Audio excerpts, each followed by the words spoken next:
The man pressed his ear to the train tracks. Based on the vibrations, he determined the gold-laden train was 2 kilometers away. He and his crew immediately brought out a large amount of lard and coated the tracks with it. Once they were done, they notified their accomplices via walkie-talkie. The accomplices, upon hearing the signal, immediately hid in the nearby woods. The train soon arrived. However, they didn't immediately hijack it. Instead, they watched it pass by. Then, they stretched countless ropes over the tracks and tied one end to a tree, creating a buffer zone. This was the final step of their plan. At this point, their accomplices also brought out beehives to use as weapons. All preparations were complete. Soon, the train arrived. As it entered the lard-coated section, the wheels began to spin in place. The engineer increased the power, but the train couldn't move an inch. The cowboys quickly boarded the train and effortlessly took care of the engineer and guards. They then threw the beehives into the train cars.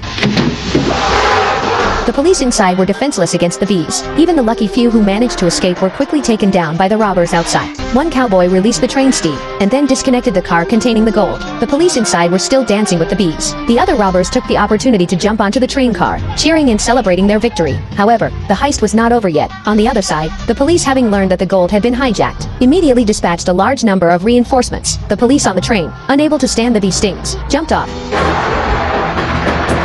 The robbers took the opportunity to throw smoke bombs into the cars, successfully driving away all the bees. The next step was to stop the train. However, the police reinforcements were about to arrive. They tightened the brakes, but the train still didn't stop. Ultimately, they had no choice but to let the car slide down the tracks into the area with the ropes.